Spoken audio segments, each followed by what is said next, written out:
नमस्कार मित्रांनो, भावी शिक्षक आणि शिक्षिकेंनो, टिप्स फॉर टीईटी मध्ये मी अक्षयकर तुम्हा सर्वांचं स्वागत करतो। आपण मागच्या काही दिवसापासून विज्ञानाच्या नोट्स पाहायला सुरुवात केली आहे। आता या विज्ञानाच्या नोट्स आपल्याला पेपर 1 साठीही उपयोगाला आहेत आणि पेपर 2 साठी सुद्धा उपयोगाला आहेत, हे मी वारंवार सांगितलेलं आहे।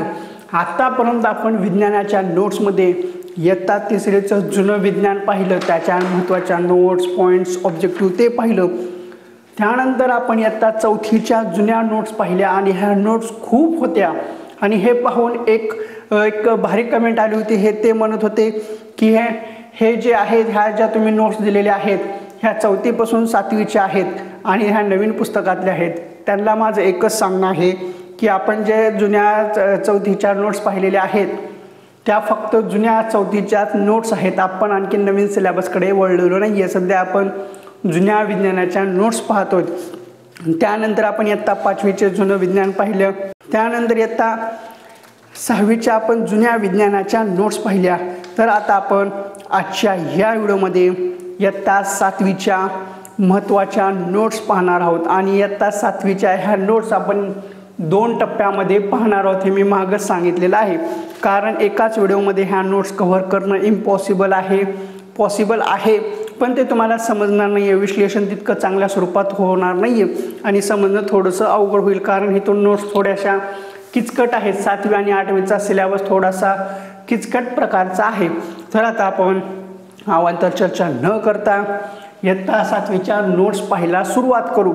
आता ह्या अगोदरचे व्हिडिओज तुम्ही पाहिले नसतील तर ते पाहून घ्या आणि ह्या नोट्स आपण तुम्हाला PDF स्वरूपात सुद्धा देत आहोत। तुम्हाला परचेस करायचे असतील तर ते परचेस करू शकता। ज्यांना परचेस करणं शक्य नाही आहे हे व्हिडिओ मी त्यांच्यासाठीच टाकतोय आणि ज्यांना व्हिडिओ पाहून चांगलं समजून अभ्यास करायचा असेल हे व्हिडिओ त्यांच्यासाठीच आहेत। तर आता आपण इयत्ता 7वीच्या महत्त्वाच्या नोट्स पाहणार आहोत आणि या 7वीच्या महत्त्वाच्या नोट्स एक वैशिष्ट्य आहे, ह्या 7वीच्या नोट्स जुन्या अभ्यासक्रमातील आहेत आणि त्यावेळेस स्कॉलरशिप सुद्धा होतं, त्यामुळे हे पाठ्यपुस्तकातील नोट्स सुद्धा आहेत आणि याला स्कॉलरशिपची सांगड सुद्धा घालण्यात आलेली आहे। इयत्ता 7वी आता आपण महत्त्वाचे नोट्स, पॉइंट्स, ऑब्जेक्टिव्ह पाहायला सुरुवात करू। जे स्रोत कोणत्याही पद्धतीने कधीही निर्माण करता येत नाहीत त्यांना अनवीकरण साधन स्रोत म्हणतात। हे विधान परीक्षेला येऊन गेलेलं आहे। जे स्रोत कोणत्याही पद्धतीने कधीही निर्माण करता येत नाहीत त्यांना अनवीकरण साधन स्रोत म्हणतात। त्याच्या लगेच खालचं विधान सुद्धा परीक्षेला आलेलं आहे। हवा, पाणी, माती, खनिज कधीही तयार करता येत नाहीत, हे विधान सुद्धा आपल्या TETला विचारलं गेलेलं होतं। काय आहे? हवा, पाणी, माती, खनिज कधीही तयार करता येत नाहीत। ऑक्सिजन, नायट्रोजन, कार्बन डायऑक्साईड, काही अन्य वायू यांचे संतुलित मिश्रण असलेली हवा कुठल्याच प्रयोगशाळेत तयार करता येत नाही, हे विधान योग्य अयोग्यमध्ये विचारलं जाऊ शकतं। पाणी हा स्रोत अनवीकरण आहे। इस्रायलमध्ये जॉर्डन ही एकच नदी दक्षिणेकडे वाहत जाऊन मृत समुद्राला मिळते, हे विधान परीक्षेला विचारलं गेलेलं होतं। आता याच्या खालचे जवळजवळ 5-6 विधानं 100% परीक्षेला विचारले गेलेले आहेत। पेपर 1 असो किंवा पेपर 2 असो, तुम्ही पेपर चेक करा, तुम्हाला हे विधानं मिळून जातील। त्यामुळे सांगतोय जुन्या अभ्यासक्रमाच्या नोट्स खूप महत्त्वाच्या आहेत, जुने पाठ्यपुस्तकं खूप महत्त्वाचे आहेत आणि जुनं ते सोनंच आहे। इस्रायलमध्ये जॉर्डन ही एकच नदी दक्षिणेकडे वाहत जाऊन मृत समुद्राला मिळते। तुषार सिंचनामुळे इस्रायलची शेती व फळबागा जग प्रसिद्ध आहेत। सत्यामध्ये हे विधान विचारलं गेलं होतं। तुषार सिंचनामुळे इस्रायलची शेती व फळबागा जग प्रसिद्ध आहेत। मातीचा 1 सेंटीमीटरचा थर तयार होण्यास हजारो वर्ष लागतात, हे विधान सुद्धा आपल्या परीक्षेला येऊन गेलेलं आहे। मातीचा 1 सेंटीमीटरचा थर तयार होण्यास हजारो वर्ष लागतात। 20 ऑगस्ट हा दिन अक्षय ऊर्जा दिन म्हणून पाळण्यात येतो। 20 ऑगस्ट हा दिन अक्षय ऊर्जा दिन म्हणून पाळण्यात येतो, हे विधान आपल्या TETला पेपर 2ला विचारलं गेलं होतं, पेपर 1ला 2017ला विचारलं गेलं होतं। 22 मार्च जागतिक जल दिन। जागतिक जल दिन कधी आहे तर 22 मार्चला आहे। डोडो हा भारतीय चित्ता नामशेष झालेला आहे? 2013च्या पेपरला विचारला गेलेला प्रश्न. डोडो हा भारत चित्ता नामशेष झालेला आहे. समुद्राच्या पाण्यामध्ये मॅग्नेशियम क्लोराईड, सोडियम क्लोराईड असे अनेक क्षार असतात. 2017-19ला सुद्धा हे विधान, हे ऑब्जेक्टिव्ह आलेलं आहे. काय आलेलं आहे? समुद्राच्या पाण्यामध्ये मॅग्नेशियम क्लोराईड, सोडियम क्लोराईड असे अनेक क्षार असतात. संयुक्त राष्ट्रसंघ या जागतिक संघटनेने, या जागतिक संस्थेने दरडोई 500 लिटर एवढी पाण्याची गरज असल्याचे सुचवलेले आहे. ज्या जलाशयात मोठ्या प्रमाणावर पाणी साठवले जाते अशा जलाशयाच्या पृष्ठभागावर सेटिल अल्कोहोल या पदार्थाचा शिडकाव करतात. कशाचा शिडकाव करतात? ज्या जलाशयात मोठ्या प्रमाणावर पाणी साठवले जाते अशा जलाशयाच्या पृष्ठभागावर सेटिल अल्कोहोल या पदार्थाचा शिडकाव करतात. ते पाण्यापेक्षा हलके असल्याने काय तर सेटिल अल्कोहोल हे पाण्यापेक्षा हलके असल्याने त्याला एक पातळ थर पाण्यावर पसरतो त्यामुळे पाण्याचे बाष्पीभवन कमी होण्यास मदत होते. जलशुद्धीकरण केंद्रात गाळण यंत्र बसवलेली असतात, तसेच त्यात क्लोरीन मिसळतात. या क्रियेला क्लोरिनेशन म्हणतात. आता क्लोरिनेशन कशाला म्हणतात? तर जलशुद्धीकरण केंद्रात गाळण यंत्रे बसवलेली असतात, तसेच त्यात क्लोरीन मिसळतात. या क्रियेला क्लोरिनेशन म्हणतात. 10,000 मिलीलिटर मागे 35 मिलीलिटर पाणीच पेयजल म्हणून उपलब्ध आहे. साधी विहिरी साधारणपणे 30 मीटर एवढे खोल असतात. कूप नलिका 200 ते 300 मीटर खोल असते. कूप नलिकेचे पाणी जमिनीत फार खोलवर असते, त्यामुळे ते पंप लावून बाहेर काढतात. हिमनगातील पाणी गोड असते. आता याच्यावर फोकस करा. हे विधान कधी कधी विचारलं गेलेलं आहे. TET 2014ला 7/6/2016. मी पेपरचं तारीख सुद्धा देतोय. 7/6/2016ला TET 2014चा पेपर पहा. त्यानंतर 7/6/2016. 16ला 2 पेपर झाले होते. एक पेपर फुटला होता आणि पुन्हा नंतर 6व्या महिन्यात झाला होता. त्यानंतर हेच विधान 2018च्या पेपरला विचारलं गेलं. त्यानंतर हेच विधान 2019च्या पेपरला सुद्धा विचारलं गेलेलं आहे. पेपर 1 व पेपर 2 साठी काय आहे? हिमनगातील पाणी गोड असते. आता हे विधान एकदा सत्य असत्याला विचारलं गेलेलं आहे, पुन्हा योग्य अयोग्याला विचारलं गेलेलं आहे. पुन्हा विधाने ओळखा, म्हणजे 4 विधानं दिलेली आहेत. याच्यामधलं योग्य विधान ओळखा, याच्यामधलं सत्य असत्य विधान ओळखा, असं विधानं दिलेले होते. हिमनगातील पाणी गोड असते, कधीही लक्षात असू द्या. सूर्य आणि पृथ्वी यांच्यामध्ये चंद्र आला आणि तिघेही एका सरळ रेषेत आले की चंद्राची सावली पृथ्वीवर पडते. अशा वेळी सूर्यग्रहण झाले असे समजतात. हा प्रश्न भूगोलामध्ये सुद्धा विचारला गेलेला आहे. आपल्या पेपर 2ला सुद्धा विचारला गेलेला आहे आणि परिसर अभ्यासमध्ये सुद्धा आलेला आहे. सूर्य आणि पृथ्वी यांच्यामध्ये चंद्र आला आणि तिघेही एका सरळ रेषेत आले की चंद्राची सावली पृथ्वीवर पडते. अशा वेळी सूर्यग्रहण झाले असे समजतात. सध्या तुम्हाला माझ्या आवाजामध्ये बदल दिसत असेल. आवाज बसलेला आहे, सर्दी जाम झालेली आहे, तरी सुद्धा मी व्हिडिओ तुमच्यासाठी बनवतोय. आता हे मी PDF द्यायला डायरेक्ट देऊ शकतो, PDF सुद्धा देतोय, पण मी हे व्हिडिओ फक्त तुमच्यासाठी करतोय कारण लवकर समजावं म्हणून. असो, चला पुढं. सूर्य आणि पृथ्वी यांच्यामध्ये चंद्र आला आणि तिघेही एका सरळ रेषेत आले की चंद्राची सावली पृथ्वीवर पडते. अशा वेळी सूर्यग्रहण झाले असे समजतात. त्याच्यामध्ये सत्य असत्यमध्ये सुद्धा विधान विचारलं जातं. सूर्य आणि चंद्र यांच्यामध्ये पृथ्वी आली आणि तिघही एका सरळ रेषेत आले की पृथ्वीची छाया चंद्रावर पडते, त्यामुळे चंद्राचा काही भाग झाकला जातो, त्यावेळी चंद्रग्रहण होते. आता इथं सूर्यग्रहण आणि चंद्रग्रहण कसं लक्षात ठेवायचं एक ट्रिक सांगतो. ज्यावेळी चंद्राचा काही भाग झाकला जातो किंवा पृथ्वीची छाया चंद्रावर पडते, बरोबर आहे, किंवा त्यामुळे चंद्राचा काही भाग झाकला जातो. ज्यावेळी चंद्राचा काही भाग झाकला जातो, चंद्राला झाकलं गेलं तर चंद्राला चंद्रग्रहण बसलं असं समजायचं. आता सूर्याचं कसं आहे? सूर्य आणि पृथ्वी यांच्यामध्ये चंद्र आला आणि तिघेही एका सरळ रेषेत आले तर चंद्राची सावली पृथ्वीवर पडते. अशा वेळी सूर्यग्रहण होते. पण आता चंद्रग्रहणाचं कसं आहे? चंद्राचा काही भाग जर झाकला गेला तर चंद्रग्रहण होते. कशामुळे होते? सूर्य आणि पृथ्वी यांच्यामध्ये पृथ्वी आली आणि तिघही एका सरळ रेषेत आले की पृथ्वीची छाया चंद्रावर पडते. अशा वेळी चंद्रग्रहण होते. विधान परीक्षेला विचारलं गेलेलं आहे. आता ह्याच्यानंतरचे लागलीच दोन्ही विधान हे परीक्षेला आलेले आहेत. सूर्यग्रहण अमावस्येला दिसते, चंद्रग्रहण पौर्णिमेला दिसते. हे विधान सत्य असत्य, योग्य अयोग्य, चुकी बरोबर याच्यामध्ये विचारले गेलेले आहेत. काय? सूर्यग्रहण हे अमावस्येलाच होते आणि चंद्रग्रहण हे पौर्णिमेलाच दिसते. सूर्याचे किरण वरच्या भागात तांबडा तर खाली जांभळा रंग असतो, मध्ये पिवळा हिरवा निळा असतो, मध्ये नारंगी असतो. आता जे काही सूर्याची किरण पडतात त्याच्यामधले हे रंग आहेत. वरच्या भागात तांबडा तर खाली जांभळा रंग असतो, मध्ये पिवळा हिरवा निळा असतो व मध्ये नारंगी असतात. मग अशा वेळी सूर्याची किरण पडतात त्यावेळेस काही ठिकाणी पाऊस पडतो, पावसाचे काही थेंब पडतात, त्यावेळी इंद्रधनुष्य दिसतो. तर ते इंद्रधनुष्याचे रंग असतात ना, ते किरण असतात. ते किरण पाण्यातून गेल्यानंतर त्यावेळेस इंद्रधनुष्य हे होतं. त्यामुळे ते इंद्रधनुष्य दिसतं. आणि इंद्रधनुष्याचे रंग कसे ओळखायचे? जातानाही पाणी पी याच्यावरून लक्षात येतात. उष्णतेच्या स्थलांतराचे 3 प्रकार आहेत. उष्णतेच्या स्थलांतराचे किती प्रकार आहेत? 3. वहन, अभिसरण आणि प्रारंभ. तांबे हा धातू लोखंडापेक्षा उष्णतेचा अधिक चांगला वाहक आहे. विधान महत्वाचं आहे. तांबे हा धातू लोखंडापेक्षा उष्णतेचा अधिक चांगला वाहक आहे.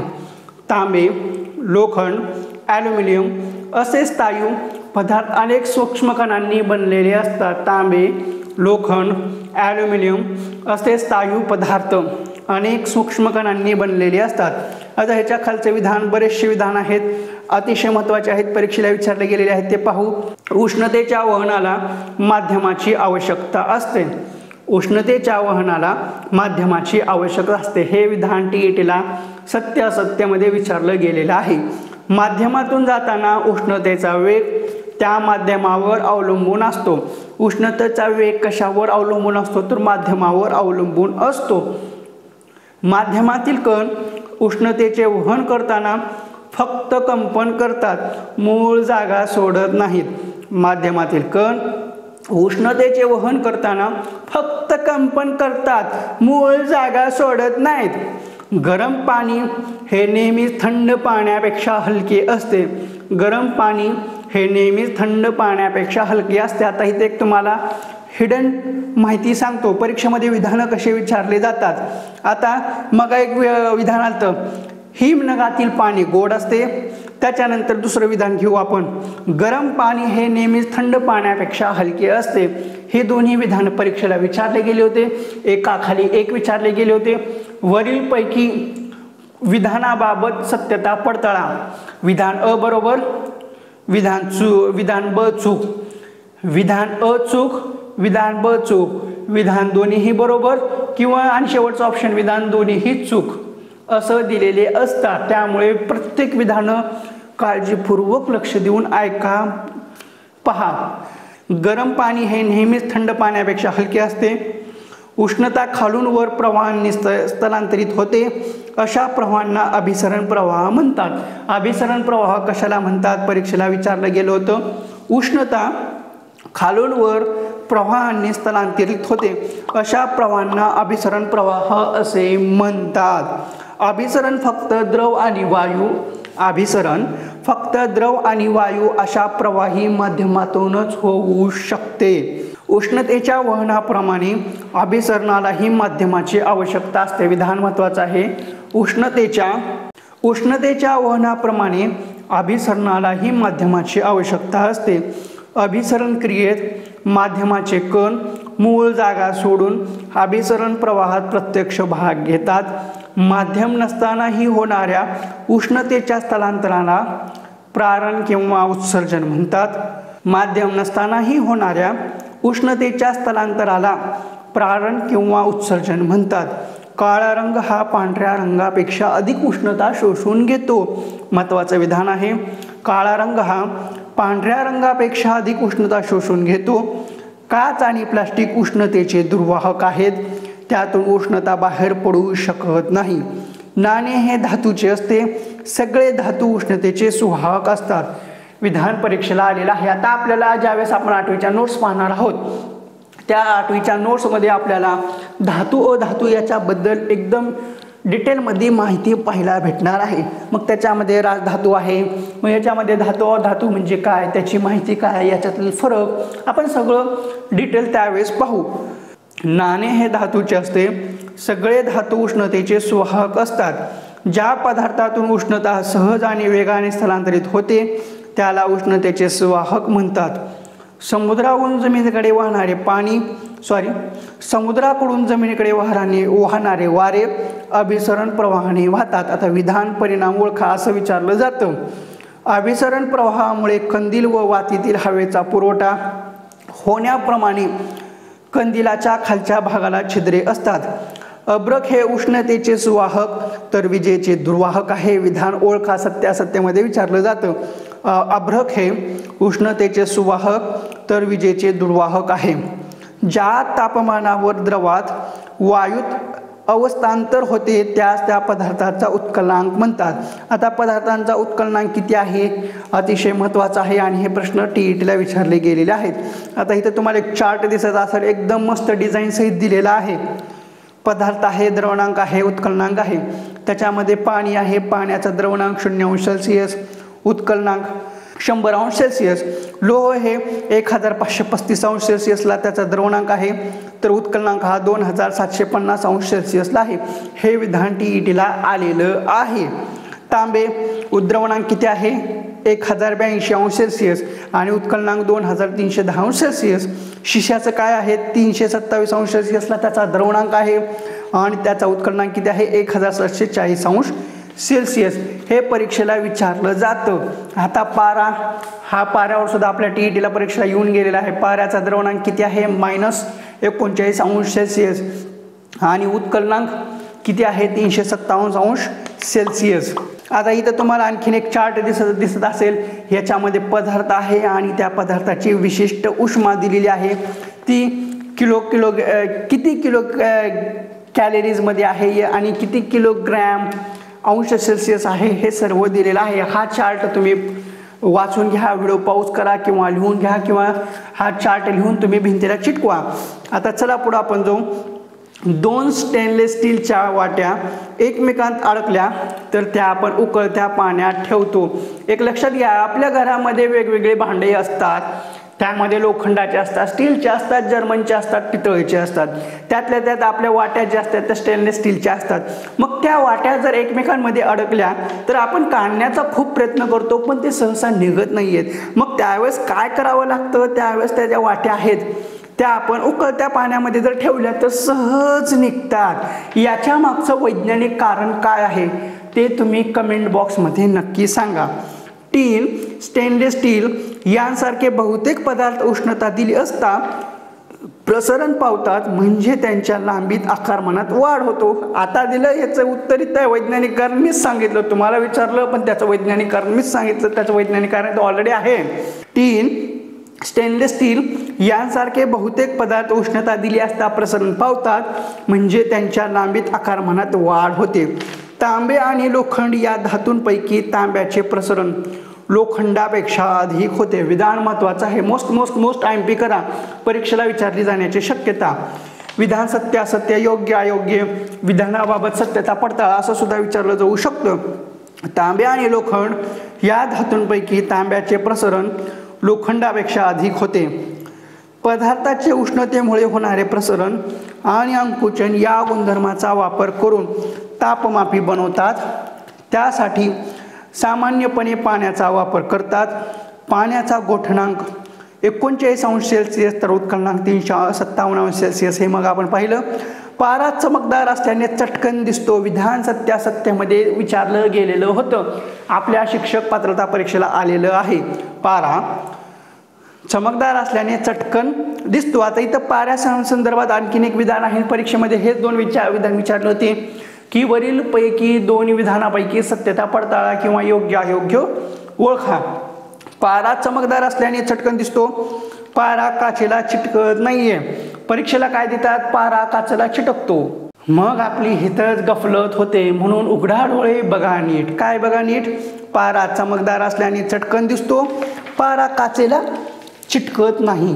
पाऱ्याचे प्रसरण नियमित आणि एकसारखे होते आणि ते कायम असते. पाऱ्याचे प्रसरण नियमित होते आणि एकसारखे होते आणि ते कायम असते. परीक्षेला आलेलं विधान आहे. भट्टीचे तापमान पायरोमीटर व तापमापित होते. भट्टीचे तापमान पायरोमीटर या तापमापित होते हे विधान परीक्षेला येऊन गेलेलं आहे. पायर म्हणजे उष्णता. आता पायर म्हणजे काय हे आपल्या शिक्षक अभियोग्यता व बुद्धिमत्ता चाचणी तसेच शिक्षक पात्रता परीक्षा याच्यामध्ये विचारलं गेलेलं आहे. पायर म्हणजे उष्णता. चला पुढं. तांबे आणि लोह अशा प्रकारच्या भिन्न धातूंच्या जोडणीतून हे तापमापी बनवतात.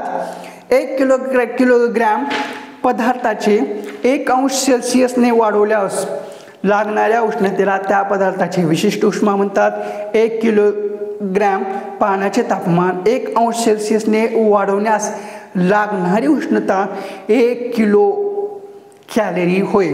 कॅलरी मापी हे एक तांब्याचे दंड गोलाकृती भांडे असून ते एका मोठ्या भांड्यात बसवले जाते. दोन्ही भांड्यामधील जागा बूच किंवा लाकडी भुसा अशा दुर्वाकाने भरवून काढतात. मोठ्या भांड्याला एक एबोनाइट किंवा तत्सम दुर्वाकाचे झाकण असते. पाण्याऐवजी अल्कोहोल हा पदार्थ तापमापीत वापरता येतो. विधान परीक्षेला आलेलं आहे. पाण्याऐवजी अल्कोहोल हा पदार्थ तापमापीत वापरता येतात. आता माझे शब्द तुम्हाला थोडेसे उच्चार स्पष्ट वाटणार नसतील कारण खूप जाम सर्दी झालेली आहे. आवाज सुद्धा बसलेला आहे. मग बसलेल्या आवाजामध्ये उच्चार स्पष्ट होत नाहीये आणि नाक सुद्धा फार जाम आहे. त्यामुळे थोडंसं एवढ्या व्हिडिओपुरतं समजून घ्या. पाण्याऐवजी अल्कोहोल हा पदार्थ तापमापीत वापरता येतात. सजीवांतील संघटनाच्या विविध पातळी आहेत. आता सजीवातील संघटनाच्या विविध पातळी याचा क्रम परीक्षेला विचारला गेलेला आहे पेपर 2 मध्ये. संघटना आता सजीवातील संघटनाच्या विविध पातळी कोणती आहेत? पेशी पातळी आहे, उतळी पातळी आहे, इंद्रिय पातळी आहे आणि संस्था पातळी आहेत. आता सजीवांतील संघटनाची पातळी वेगवेगळी असते.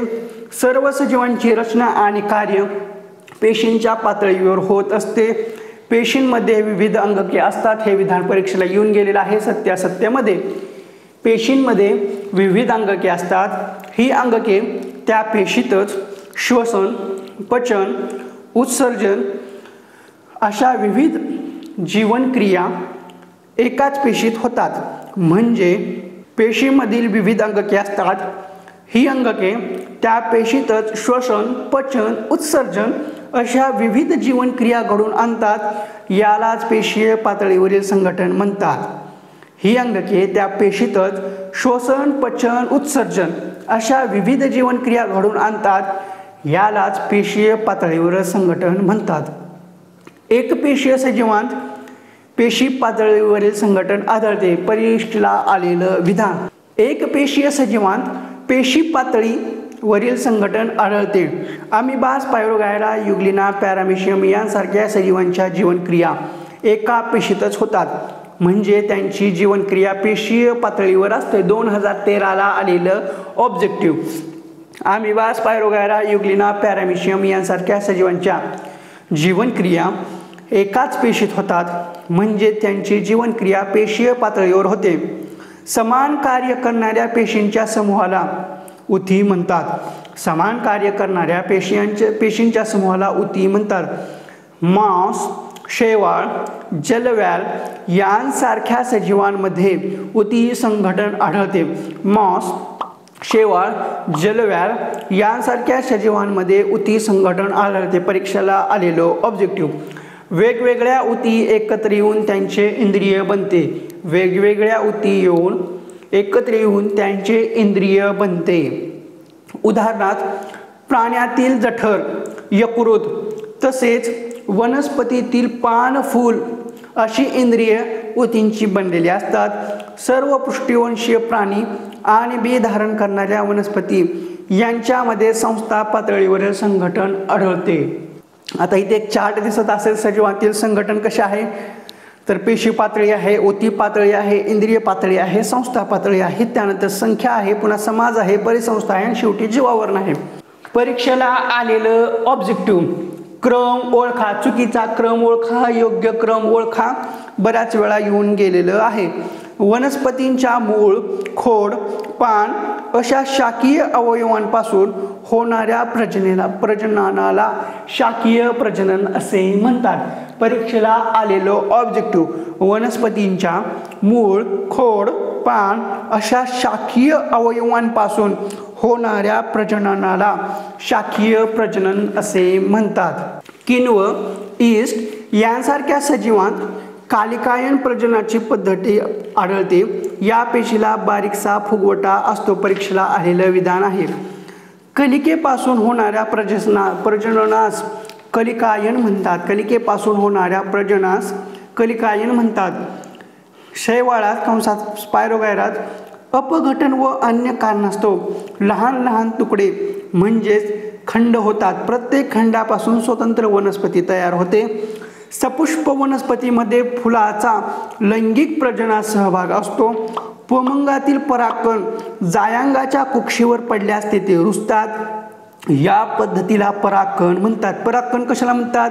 तर पुमंगातील परागकण जायांगाच्या कुक्षीवर पडल्यास तेथे रुजतात. या पद्धतीला परागकण म्हणतात. परागकणापासून परागनलिका वाढत असताना त्यात युग्मके तयार होतात. ती अंडाशयात स्त्री युग्मकाशी संयोग पावतात. या संयोगास फलन म्हणतात. फलनातून एक पेशीय युग्मनस तयार होते. फलनातून काय तयार होते? तर फलनातून एक पेशीय युग्मनस तयार होतो. नरामध्ये पुयुग्मक असते तर मादीमध्ये स्त्री युग्मक असतो. नरामध्ये पुयुग्मक असतो तर मादीमध्ये स्त्री युग्मक असते. पुयुग्मक आणि स्त्रीयुग्मकाच्या संयोगातून युग्मनस तयार झाल्यानंतर त्यांच्यावर एक संरक्षक कवच तयार होते. हेच ते अंडे. आता इथून महत्त्वाचे विधान आहेत, परीक्षेला येऊन गेलेले आहेत. अमिबासारख्या एकपेशीय प्राण्यांमध्ये विभाजन पद्धतीने प्रजनन होते. अमिबासारख्या एकपेशीय प्राण्यांमध्ये विभाजन पद्धतीने प्रजनन होते. जलव्यालसारख्या सजीवांत कलिकायन पद्धतीने प्रजनन होते. जलव्यालसारख्या सजीवांमध्ये कशा पद्धतीने प्रजनन होते? तर कलिकायन पद्धतीने प्रजनन होते. हृदयापासून शरीराच्या निरनिराळ्या भागांकडे रक्त वाहून नेणाऱ्या रक्तवाहिन्यांना धमन्या म्हणतात. कशाला काय म्हणतात? सत्यासत्य, योग्य अयोग्य, चुकी बरोबर आणि असंच डायरेक्ट ऑब्जेक्टिव्ह याच्यामध्ये प्रश्न येऊन गेलेले आहे. हे ऑब्जेक्टिव्ह हृदयापासून शरीराच्या निरनिराळ्या भागांकडे रक्त वाहून नेणाऱ्या रक्तवाहिन्यांना धमन्या म्हणतात. शरीराच्या भागांकडून हृदयाकडे रक्त वाहून नेणाऱ्या रक्तवाहिन्यांना शिरा म्हणतात. आता सत्यासत्यामध्ये विधानं आलेली आहेत. हे चारीच्या चारी. हृदयापासून शरीराच्या निरनिराळ्या भागांकडे रक्त वाहून नेणाऱ्या रक्तवाहिन्यांना धमन्या म्हणतात. शरीराच्या भागांकडून हृदयाकडे रक्त वाहून नेणाऱ्या रक्तवाहिन्यांना शिरा म्हणतात. धमन्या कशाला म्हणतात? शिरा कशाला म्हणतात? धमन्यांमार्फत शरीराला शुद्ध रक्त पुरवठा होतो. शिरा अशुद्ध रक्त अवयवांकडून हृदयाकडे नेतात. आता परीक्षेमध्ये काय विचारलं गेलं होतं? धमन्यांमार्फत शरीराला शुद्ध रक्त पुरवठा होत नाही. पुन्हा असं विचारलं होतं की शिरांमार्फत शरीराला शुद्ध रक्ताचा पुरवठा होतो नाही. धमन्यांमार्फत शिरांना शुद्ध रक्ताचा पुरवठा होतो. शिरा अशुद्ध रक्त अवयवाकडून हृदयाकडे नेतात. अमिबासारख्या एकपेशीय प्राण्यांत सर्व जीवन क्रिया पेशीतच असल्याने त्यांना अभिसरणाची गरज नसते. प्रत्येक वेळी 300 मिलीमीटर रक्तदान करण्यात कोणताही प्रत्यय नाही. ओ गटाचे रक्त इतर सर्व गटांना देता येते. ए बी गटाची व्यक्ती सर्वांकडून रक्त घेऊ शकते. शून्य रक्त गटाला सार्वत्रिक दाता म्हणतात. सार्वत्रिक दाता काय म्हणतात? ओ रक्त गटाला. शून्य नाही, ओ रक्त गटाला सार्वत्रिक दाता म्हणतात. ओ गटाचे रक्त इतर सर्व गटांना देता येते. ए बी गटाची व्यक्ती सर्वांकडून रक्त घेऊ शकते. ओ रक्त गटाला सार्वत्रिक दाता म्हणतात. ए बी रक्त गटाला सर्वग्राही म्हणतात. आपल्या अन्नातील तंतुमय पदार्थात सेल्युलोज असते. विष्ण तयार होण्यासाठी सेल्युलोजचा उपयोग होतो. मानवी शरीरातील सेल्युलोजचे पचन होत नसल्याने त्याच्या शरीर बांधणीसाठी किंवा ऊर्जा निर्मितीसाठी उपयोग होत नाही. परीक्षेसाठी अत्यंत महत्त्वाचं विधान परीक्षेला येऊन गेलेलं आहे. मानवी शरीरात सेल्यूलोजचे पचन होत नसल्याने त्याच्या शरीर बांधणीसाठी किंवा ऊर्जा निर्मितीसाठी उपयोग होत नाही. अन्न घटकांतील ॲमिनो आम्लाचा प्रामुख्याने शरीर बांधणीसाठी उपयोग होतो. शरीर बांधणीसाठी कशाचा उपयोग होतो? तर अन्न घटकातील ॲमिनो आम्लांचा प्रामुख्याने शरीर बांधणीसाठी उपयोग होतो. यासाठी त्यांच्यावर रासायनिक अभिक्रिया होताना युरिया, अमिनो आणि काही क्षार तयार होतात. हे पदार्थ शरीराला उपयोगी नसतात. शरीरात तयार झालेले हे पदार्थ रक्तांवाटे गोळा केले जाऊन वृक्कांमार्फत मूत्राशयात फेकले जाते. घामावाटेही असे पदार्थ शरीराबाहेर टाकले जाते. रक्तामध्ये युरिया साचून राहिल्यास चक्कर येते किंवा माणूस बेशुद्ध होतो. परीक्षेला विधान आलेलं आणि दैनंदिन जीवनामध्ये सुद्धा खूप उपयोगात आहे, माहिती असायला हवं. रक्तामध्ये युरिया साचून राहिल्यास चक्कर येते किंवा माणूस बेशुद्ध होतो. रक्तातील युरियाचे प्रमाण फारच वाढल्यास मृत्यू येण्याचा संभव असतो. रक्तामध्ये युरियाचे प्रमाण फारच वाढल्यास मृत्यू येण्याचा संभव असतो. आता डायलिसिस व्याश्लेषण हे काय आहे ते पाहू. मानवी शरीरात रक्तातील टाकाऊ पदार्थ वृक्कांमार्फत नैसर्गिकरित्या मूत्राशयात जमा होतात आणि मूत्रावाटे शरीरातून बाहेर फेकले जातात. वनस्पतीमधील निरुपयोगी पदार्थ वनस्पतींच्या पानात आणि खोडाच्या सालीत जमा होतात. अळूंच्या पानात कॅल्शियम ऑक्सिलेटचे स्फटिक असतात. महत्त्वाचं आहे, अळूंच्या पानात कॅल्शियम ऑक्झॅलेटचे स्फटिक असतात. त्यांचा आकार पाकिटासारखा असून पाकिटाची टोके सुईसारखी तीक्ष्ण असतात. कांद्यातील पातळ पापुद्र्यात ऑक्झिलेटचे स्फटिक असतात. विधान महत्त्वाचं आहे, कांद्यातील पातळ पापुद्र्यात ऑक्झिलेटचे स्फटिक असतात. रबराच्या झाडाचा चीक, बाभळीतील डिंक, खैराच्या झाडातील कात हे वनस्पतींचे निरुपयोगी पदार्थ आहेत. कशात काय हे महत्त्वाचं आहे. कशात काय म्हणून विचारलं जातं, म्हणजे कशाचं काय निरुपयोगी पदार्थ आहे असं. लघवीतील साखरेमुळे मधुमेह या रोगाचे निदान होते. मूतखड्याचा विकार झाल्यास टोमॅटो न खाण्याचा सल्ला दिला जातो. कारण म्हणून विचारलं जातं, कारण व परिणाम. कारण कॅल्शियम ऑक्झॅलेट या पदार्थांची शरीरात निर्मिती होऊन विकार होतो, हा परिणाम आहे. आता विधान काय आहे? मूतखडा झाल्यास किंवा मूतखड्या झालेल्या रुग्णाला टोमॅटो न खाण्याचा सल्ला दिला जातो. आता याचं कारण काय आहे? कारण कॅल्शियम ऑक्झॅलेट या पदार्थाच्या शरीरात निर्मिती होऊन विकार होतो. आत्तापर्यंत शास्त्रज्ञांनी 115 मूलद्रव्ये शोधून काढली आहेत. त्यापैकी 92 मूलद्रव्ये निसर्गतः आढळतात, तर बाकीची मूलद्रव्ये शास्त्रज्ञांनी प्रयोगशाळेत तयार केलेली आहेत. हवेत ऑक्सिजन व नायट्रोजन ही मूलद्रव्ये वायुरूपात असतात.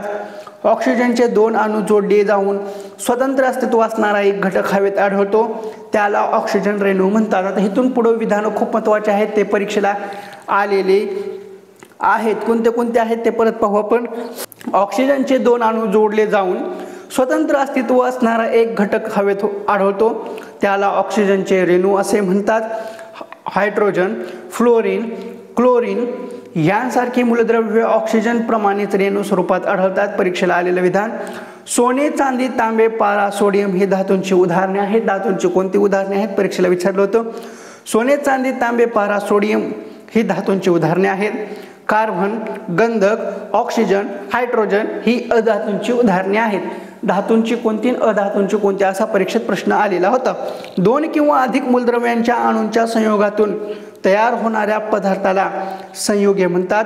संयुगांच्या अतिसूक्ष्म कणांना रेणू म्हणतात. अणू कशाला म्हणतात? रेणुगुणा कशाला म्हणतात? संयुगे कशाला म्हणतात? परीक्षेला वारंवार विचारलं गेलेलं आहे. संयुगांच्या अतिसूक्ष्म कणांना रेणू म्हणतात. साखर हे एक संयुग आहे. सत्य असत्य, योग्य अयोग्य, चुटकी बरोबर मध्ये विधान आलेलं आहे. साखर हे एक संयुग आहे. मॅग्नेशियम आणि ऑक्सिजन यांच्या संयोगातून मॅग्नेशियम ऑक्साईड तयार होते. मॅग्नेशियम ऑक्साईड कसे तयार होते? मॅग्नेशियम आणि ऑक्सिजन यांच्या संयोगातून मॅग्नेशियम ऑक्साईड तयार होते. हवा एक मिश्रणच आहे. परीक्षेला आलेलं विधान चुटकी बरोबर मध्ये सत्य असत्य, योग्य अयोग्य मध्ये विचारलं गेलेलं आहे.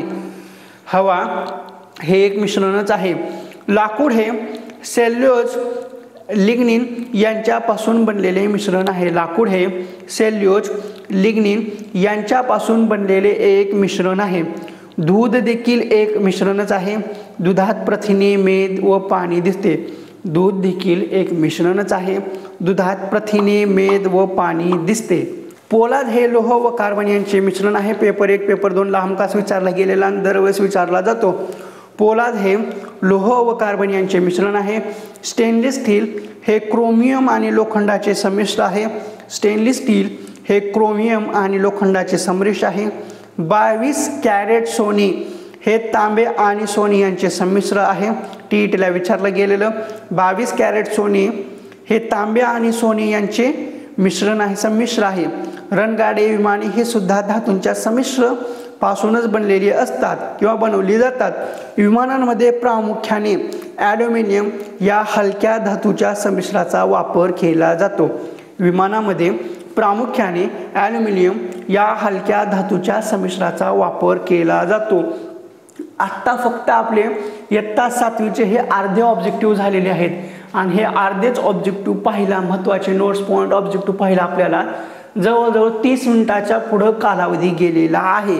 आता आपण राहिलेले जे काही ऑब्जेक्टिव्ह आहेत ते पुढल्या व्हिडिओमध्ये पाहणार आहोत। ते मी मागच्या वेळेसच सांगितलं होतं की व्हिडिओ सुरू करण्याच्या अगोदर आपण जे काही महत्त्वाचे हे जे आहे 7वीचा हे विज्ञान आहे हे आपण 2 टप्प्यामध्ये पाहणार आहोत, भाग 1 आणि भाग 2। भाग 1 संपलेला आहे 7वीचा। आता उरलेले जे काही महत्त्वाचे नोट्स पॉईंट ऑब्जेक्टिव्ह आहेत ते पुढल्या व्हिडिओमध्ये पाहू। पुढला व्हिडिओ लगेच दुसऱ्या दिवशी येईल। तर ठीक आहे, आजच्या या व्हिडिओमध्ये एवढंच ठीक आहे। राहिलेला भाग आपण पुढल्या व्हिडिओमध्ये पाहू। तुम्हाला हे नोट्स कसे वाटत आहेत ते कमेंट बॉक्समध्ये सांगा। नोट्सने तुमचा काही फायदा होत आहे नाही होत आहे तुमच्या प्रतिक्रिया नक्कीच कमेंट बॉक्समध्ये सांगा।